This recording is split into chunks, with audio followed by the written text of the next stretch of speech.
High বন্ধুরা, আশা করি সবাই ভালো আছো। তো আমরা বেরিয়ে পড়েছিলাম হঠাৎ, দিদি আর আমি আর মেয়ে। তো বেরিয়ে পড়েছিলাম, মেয়ে বলেছিল একটু লীলাঞ্জনা পার্কে যাব। তো আমরা চলে গেছিলাম লীলাঞ্জনা পার্কে। তো দিদি গাড়ি রাখার জন্য আগে ঢুকে পড়েছে। দিদি এটাই বলছিল যে বল যে বাইক নিয়ে লীলাঞ্জনা পার্কে। তো ওরা গাড়ি রাখতে চলে গেল, মানু আর দিদি। তো দিদি এখানে একটু স্লো মোশনে ভিডিও করে দিতে বললো। তারপরে ওর বরের সাথে দেখা, ও ডি অক্ষর পেয়েছে। তো ডি অক্ষর দেখে ও তো খুব লাফাচ্ছে, বলছি বোন ছবি তুলে দে। তো ছবি তুলে দিয়েছিলাম ওখানে। তো দোলনাও একটাও খালি ছিল না। তারপরে মানু এই স্লিপটাই এলো, তো একটু খেলো। তারপরে মাসিমণি ওইখানে দোল দিচ্ছে। ওরা দুজনে থাকলে মানে দুটো বাচ্চাকে নিয়ে গেছি আমি, আর ওদের মধ্যে ক্যামেরাম্যান আমি ছিলাম।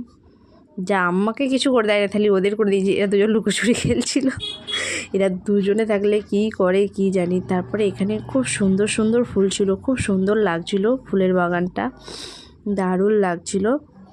তো ফুলের একটু ভিডিও করে নিলাম। তারপরেই পাশেই ছিল ইস্কন মন্দির। তো আমরা চলে গেলাম ইস্কন মন্দিরে।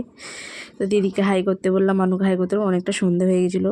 তারপরে মন্দিরটা আমি দেখিয়ে নিলাম, দেখিয়ে আমরা একটু তিলক কেটে নিলাম। মানু কাটলো, রাধে রাধে বললো, তারপরে দিদি কাটলো।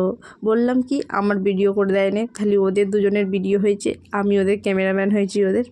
তারপরে সন্ধ্যা আরতি হচ্ছিলো, তো ওই জন্য আরও থেকে গেলাম সন্ধ্যের আরতি দেখে। তারপর বাড়ি আসবো বলে একটু কীর্তন করে হরে কৃষ্ণ বলে, তো তারপরে সন্ধ্যা আরতি দেখে তারপরে আমরা বাড়ি ফিরলাম। সেদিন শনিবার ছিল, তো কিছু খাওয়া হয়নি। দিদিরও একটু কাজের ফোন আসছিলো, তো তাড়াতাড়ি বেরিয়ে পড়েছিলাম মানে সন্ধ্যা আরতিটা দেখে। তারপরে আমরা বাড়ি ফিরে গেছিলাম। তো আমার ভিডিওটা যদি ভালো লাগে অবশ্যই লাইক, কমেন্ট, শেয়ার। বাই।